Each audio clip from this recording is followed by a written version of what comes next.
Well, hello, everybody, and good morning to another episode of Ascension with A Course in Miracles. Today is, what's the date? May 22nd, Wednesday, May 22nd. And as always, these episodes take place on Wednesdays at 12 o'clock. And I'm, as you can see, I'm in a different place. I'm in a different temporary place. I've been in temporary places ever since I sold my house in 2014. Oh my gosh, this journey of surrendering is it's actually very amusing. Once you can step back and watch things, that this is why they say hindsight, it is so powerful. 2020 is only possible in hindsight. And looking back and I see the trajectory of everything that has taken place, it just makes everything make sense. And, no matter who you are, no matter where you come from, to enter this journey of awakening, be it A Course in Miracles, be it through Buddhism, be it through Christianity, mysticism, it doesn't matter. Everybody at some point must experience the process of surrendering. And it's been a freaking long time surrendering and letting go and letting go and letting go. And just when I thought, okay, I let go of the house. So I was comfortable living in different places, staying with different friends who would either let me use a room. Some friends were very generous and say, absolutely, you do not have to pay. Some were like, no, I need the money. So it's a trade-off. I've rented places and now I'm staying in my daughter's house, and I'm here because the room that I was renting from one of her friends here in town in my move to Colorado, that time frame of a year has completed and they've got other plans, so they need the space. And so I'm at my daughter's until I find another place, and I can't call it permanent because wherever I go, it's going to be short term. My time in Colorado will be short term at some point. This is not where I want to be as my full-time home, my permanent residence, because I prefer warmer climates. So at some point, this will be a place that I will come for the summer so I can be near the grandkids, near my gurus. They are the most amazing teachers ever. But I will have another place somewhere where it's a little warmer for the other part of the year, the winter months of the year. But this is a journey of letting go. This is a journey of getting comfortable with trusting that everything that you need shows up when you need it. This is a journey of recognizing that the ego's role, and I have a friend who makes my posters. He's a graphic designer and such a sweet soul. He loves my work and he loves to contribute the creation of these posters for me because they know that I use them and it helps other people. And he's just such a sweet soul. And anyhow, he's created a poster for me where I have merged the spiritual journey as well as the journey of let's see, what we'll call it Maslow's hierarchy of needs, so that you see that we can't be in surrendering until we have had our basic needs met. Because the hierarchy of needs means that if you're scared, if you are afraid you don't have a place to live, if you're afraid you don't have food, you're not in a place emotionally, mentally, spiritually stable enough to trust that everything is going to be taken care of if you're in the fear of securing that. So there are certain specific things that must be met before we're prepared to surrender, which is such an interesting thing because in order to surrender, you must be very clear that you don't need anything outside of yourself to be okay. Because you enter into an inner journey where all of your safety comes from within, comes from your connection to God. Because the entire process of awakening is really, truly a journey of letting go of the conditions that we have received, the conditioning specifically that we have received to look for safety, for love, for security, for peace, for sustenance outside of ourselves.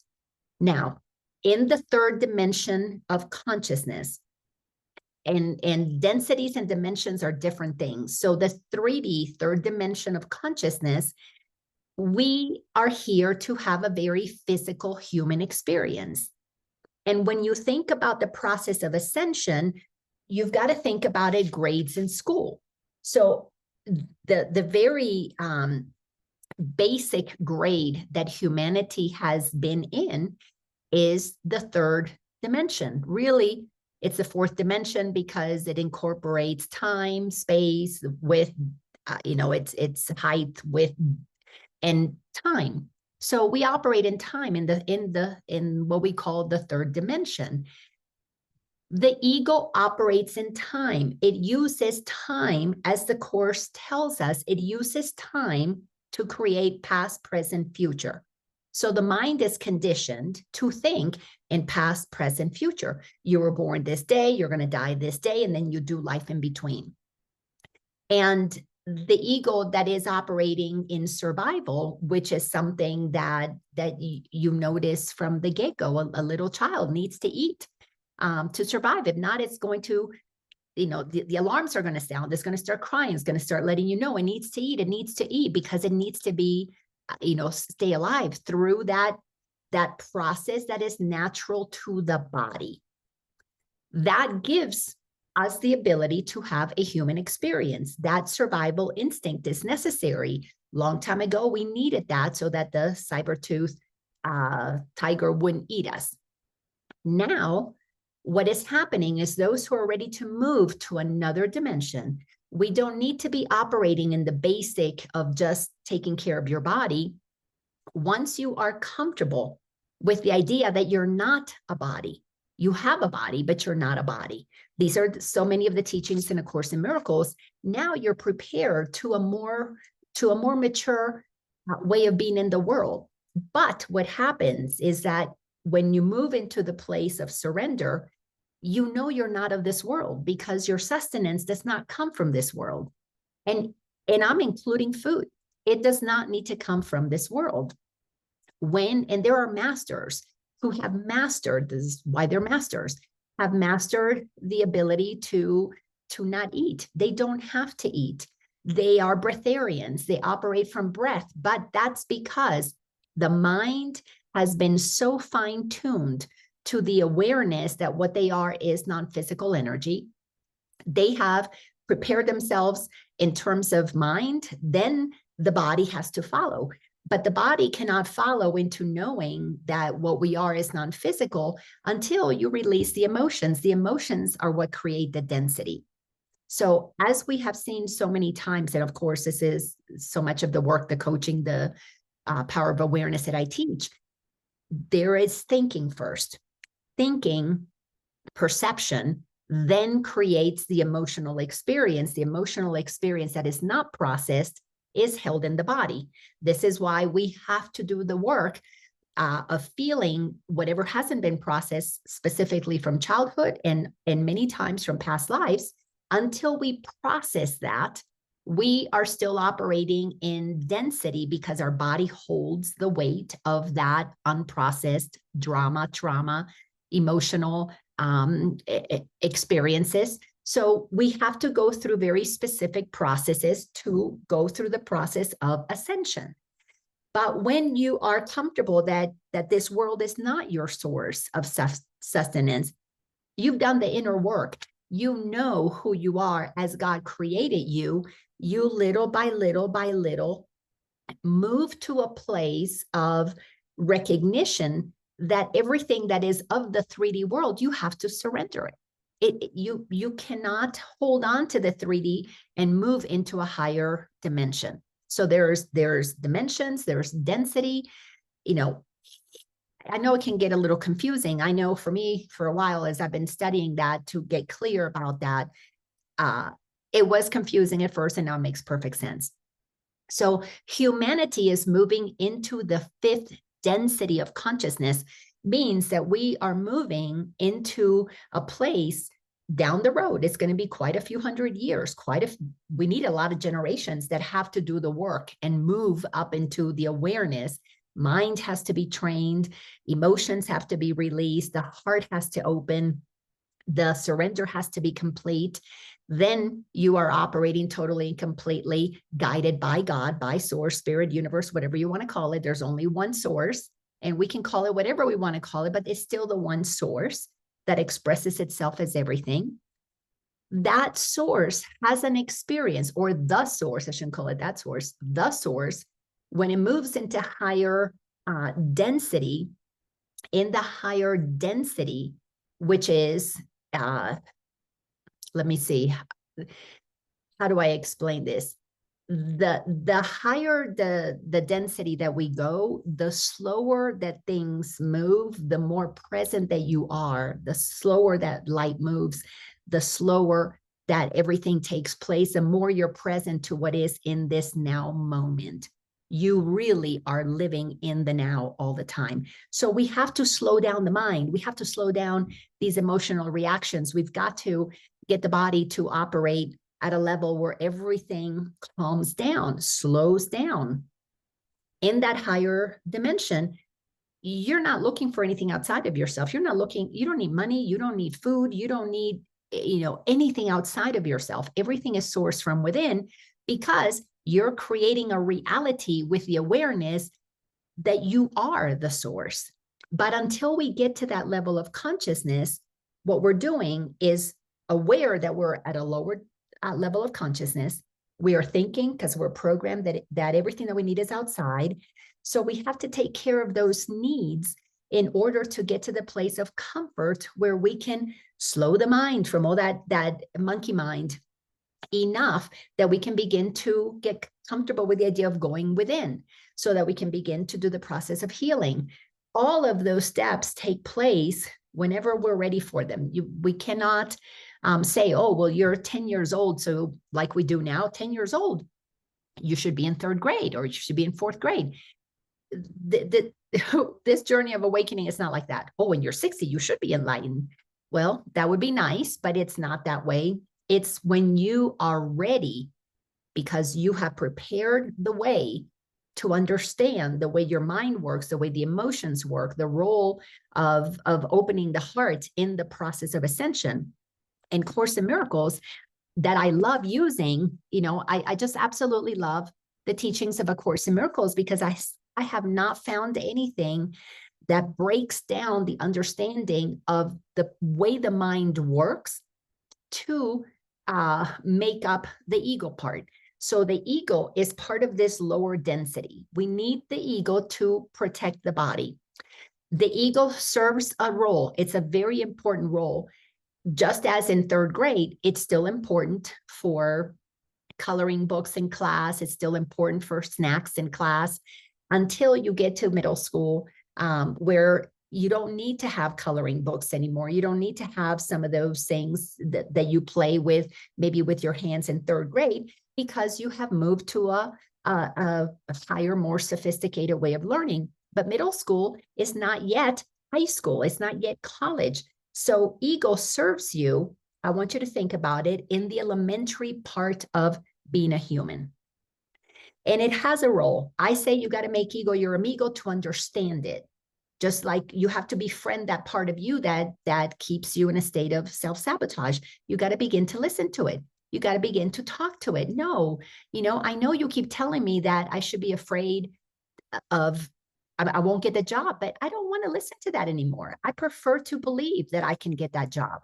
So we go through a process of understanding the ego, listening to it, getting, becoming, I say, yeah, make ego your amigo, until you get to a higher level of awareness where you realize that if you continue to operate with the ego, you're not going to get very far on your journey, because the ego is like training wheels to be a human. When you know how to ride the bike, you take the training wheels off. When you know how to be a divine being having a human experience, you don't need the training wheels. You let go of the ego. Well, that is one of the things that we will eventually surrender.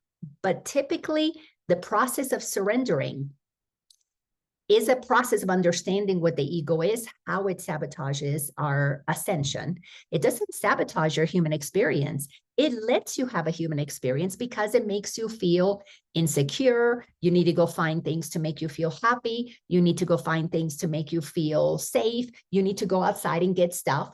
Well, that's what this game that we're in this 3D world is all about. So you need the ego to play that game.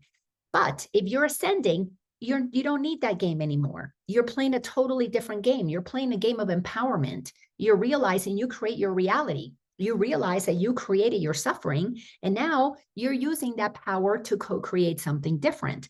Nobody who has victim mentality is going to ascend to a higher dimension, because a victim is still believing somebody else has power over them. But through the process of ascension, doing the work that we're doing, we realize that we're all going to eventually come to a new beginning. When you complete 3rd grade, 4th grade is a new beginning. 5th grade is a new beginning. No kid that I've ever, I have 3 kids. No child that I've ever known that goes through elementary school thinks that they complete 3rd grade and they're done. They know they're going to start for 4th grade. That's even the languaging in the classroom. Oh, aren't you guys ready to start 4th grade? We're going to get all the new supplies and all the new things. You can meet the new teachers so you can start 4th grade. And then we go through the year, and then we have graduation. We complete 4th grade. And then, we're going to start 5th grade. We're going to start 6th grade. Even when you complete college, you finish college, and then you're going to start your career. And you might change careers, and you leave one job. You're going to start the next one. So in this journey, the egoic part of the journey is the training wheels on how to be a human who is relying on something other than its own balanced, innate connection to source, like a child riding a bike. And sorry, I'm mixing so many metaphors, but sometimes it's easier to talk about grades and training wheels and all of that. Hopefully paints a picture that resonates with each of you maybe differently. But the Course in Miracles helps us understand the way the mind keeps us in a very immature, insane way of being, thinking the power's outside of us, when we are the powerful being who chose to have a human experience and take on an ego, because the ego is a denial of our power. And it just creates a corrupted perception of power. So if you want to ascend, if you want to move to a more elegant way of being, to a higher grade in school, to no training wheels, you must acknowledge you are the one who has to give them up. You're the one who has to say, I'm ready to ride the bike. It's okay to take the training wheels off. You're the one who has to acknowledge, you know what? I know everything in 3rd grade. I'm ready to take the test so that I can go on to 4th grade. Nobody can make you move to 4th grade if you're not ready. Now, you could say, well, in our education system, sometimes we move kids along. Yes, you can do that. In spirituality, there's a somewhat of a similar thing, which is spiritual bypassing, but you can't get too far with that. You can only do that for so long. The journey is very specific. Understand the way the mind works, then train your mind to think differently, because the thinking that we need to protect ourselves when we are children is what solidifies the egoic idea that I am all by myself and mom and dad are separate from me. And if I want them to keep me safe, if I want them to love me, then I have to do certain things to make them happy. So we learn that we have power over others, others have power over us, and that corrupts our sense of power that comes with the ego, because it's based in fear, and it's based on not remembering the truth of who we are, or that the truth of who they are. So we've been studying through all of these weeks. We've been in chapter 30 from A Course in Miracles, and chapter 30 in the text is titled The New Beginning. Just as it takes time to get through all of the grades in school, it takes time for us to move through the process of ascension. So Course in Miracles in the text has 31 chapters. We're in 30. Not because we've been doing all of those through these Ascension with A Course in Miracles sessions. It's just where I was inspired to open up and start a while back. So that's why we are still there. But you cannot get to chapter 30 if you haven't prepared the other steps that are necessary to get you there. So we are looking at a new beginning to just get the mind trained to know that if we're going to move to the next grade, if we're going to ride our bikes without training wheels, that is a new beginning. And how do you prepare? Well, we've been seeing we got to let go of idols. We got to let go of the outside having power over us. That is a process of surrender. And it takes quite a while to move through the surrendering process, because everything that you believe that keeps you safe, makes you happy, keeps you secure, adds to you, that comes from the outside, must be faced, and that power to it has to be let go of. You have to surrender that. You've got to say, nope, that's not where my power comes. Then you've got to replace that. And you can't just say, oh, no, that's not where my power comes. Your mind is not going to allow you to just say, oh, no, nothing comes from the outside, until you have you have shifted your trust. You have to have an alternative prepared that you're shifting your trust to. So this is a process of recognizing that there is an inner source of power, but we also have to do that gradually, where the church taught us powers outside of us, some God on a cloud with a beard like Santa Claus deciding if you're naughty or nice, you're going to go to heaven, you're going to go to hell. Very childish, but it was created by humans with a very immature mind, because they were operating in the lower dimension. Everybody had training wheels on, even if some call themselves rabbis or popes or doctors or lawyers or father or mother. All were on training wheels. But through the deception process of the ego, well, we thought that they had more power than we did. And so we allowed ourselves to believe what they said as if it was so. But as you begin to mature, you begin to realize, oh, wait a second, all these people have training wheels. It's the same thing. Only the mind decided to create hierarchies and decide who knows more, who is right, who's wrong. And we bought into that. So we're waking up and going, oh, it doesn't have to be that way. So we're moving to where we realize, oh, no, everybody can balance themselves because they're coming inside. To come inside, just as you don't take the training wheels until you've strengthened your ability to pedal, you begin to balance yourself. Well, when you are surrendering the outside as your source of power, is because you have trained the inside as your source of power. You have begun to cultivate a relationship with the creative source because you have matured your perception. Instead of it being a power outside of yourself, you are doing whatever is necessary to begin to experience the power within you. So the new beginning that we are being prepared for in A Course in Miracles is not the new beginning of how to operate in that fifth dimension. Not yet. The Course in Miracles is preparing us to experience a happy dream. What that means is that we are recognizing, oh, everybody has training wheels on. We are recognizing that we're all equal, all equally deluded when we believe that we are separate from God. That happy dream then begins to be created by one who has gained the maturity to understand, well, I'm not going to judge all these people that think that they're better than me or think that they know more than me, because to judge them is to then make yourself the one who has more knowledge. You put yourself now above them and put them below you. That it helps for a little bit because it begins to shift your perception from being under in the pyramid of hierarchy to being a little higher, or maybe at the top. But it's not enough to move you